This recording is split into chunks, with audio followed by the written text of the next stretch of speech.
more kids playing basketball, and I want to get more kids playing good basketball. I want to save you a lot of money, a lot of money. And my kids, all three of them went through the youth programs and all that, and I felt like I kept getting better at it. But I want to get more kids playing, and if we save you more money, we think more kids will play basketball. And if you do the things we're talking about, we think more kids will be playing better basketball. I have three kids I've talked about a lot. They're all three in the MHSA record books. They all three led their teams in assists. They all three played on winning high school teams. They all three got scholarships. They all three were all state, all that. And each kid was different, but I want to stress I got better at it as time went. And I saw things that were more important than I would have stressed. I think I got better with my second kid, then even better with my third kid, as far as teaching them the right way to play. One thing I really stand firm on is kids are smarter than you think, and they'll catch on to things. I think the over-organization that we do, we almost thinking for kids, and I think that really stunts their growth. Over-organization hinders their progress. I believe firmly that kids should learn by playing. Almost everything we did from 1, 2, 3, and even more with 2 and more with 3 was play. I don't know if there's any substitution for playing. And even when they're like third grade, we are learning, teaching them how to dribble, how to pass, how to shoot while playing the game, not breaking it down to where, okay, we're going to work on passing. We're just going to throw it from sideline to sideline, passing. Well, there's no defense there. We didn't like teaching them layups and layup line because there was no defense there. We like to teach them while they're playing. One of the things that I am huge on, and I can't be even more firm on it, is play, no dribble. I believe the dribble stunts the growth of the player more than anything we do. So we did a lot of 3-on-3, no dribble. We would have them play small-sided games. So we would just put cones up or chairs up and say we can only play on this area over, and we're going to play 3-on-3, no dribble. So we learned to pass, we learned to cut, wherever the defense might be. We taught, and we also, through this, I should say, we're also teaching them how to play defense. So we're teaching them the whole, teaching them how to play. So we play 3-on-3, no dribble.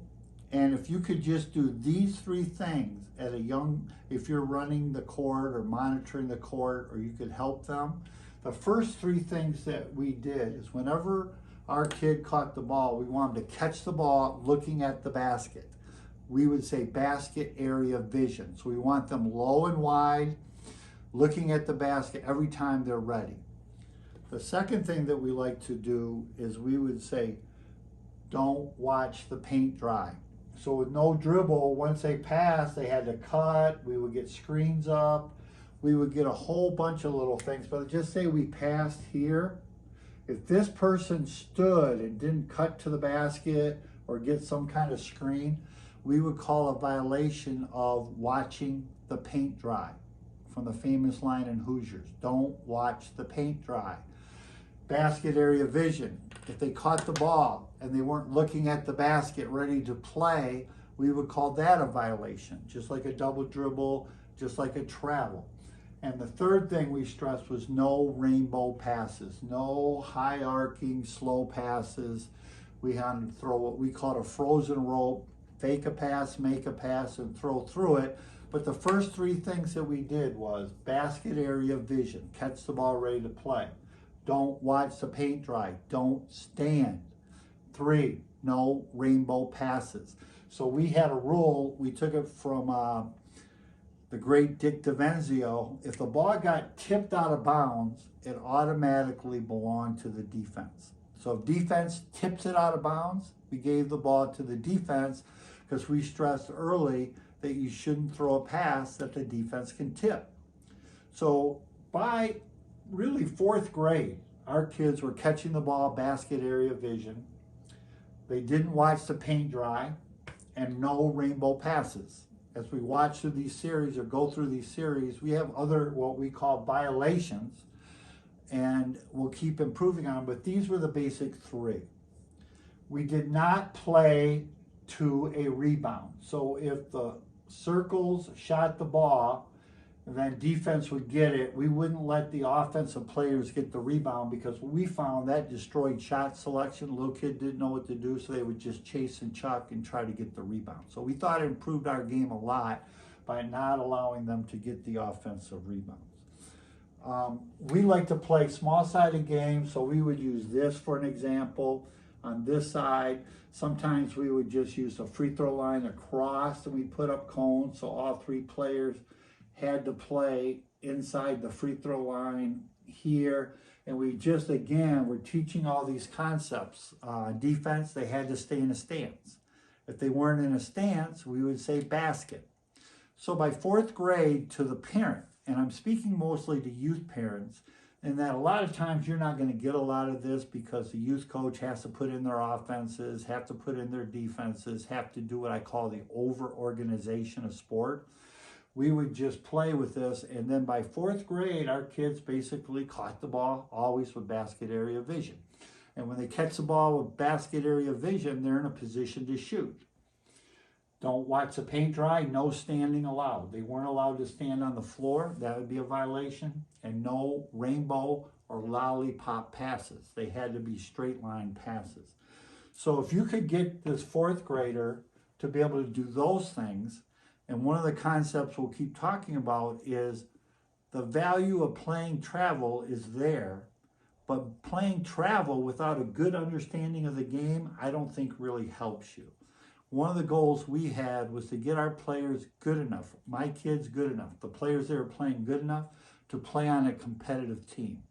Because one thing I found, if you play on the B team or the C team or the D team, I've not seen those kids progress. And I think they're better off to make a 7th grade competitive team by doing these things, opposed to playing on a B or C 5th grade, 6th grade team. I think it just kind of spirals down and they never really get a chance to play. So basically 3-on-3, small-sided games. You can set them up all you want, and we would let them know about 3 seconds. We started to let them know about travels. We told them, and with no dribble, of course you can't dribble, but then we would give some dribble limits where they get 1 or 2 dribbles. We would call it double dribble. But these habits are essential to your kids getting past grade level.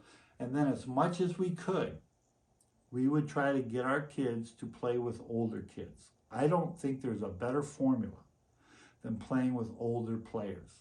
Like when my son was in 8th grade, we're friends with a coach at Northwood. He would let them go up and play with the college kids. When they were in 6th and 7th grade, they were playing with high school varsity players. And I think they could hang in the game, again, because of this, nothing that would have correlated, in my opinion, to play on a 5th, 6th grade travel team. Hope you enjoyed it. We'll keep coming back with more film sessions on YouTube on the Old Man and the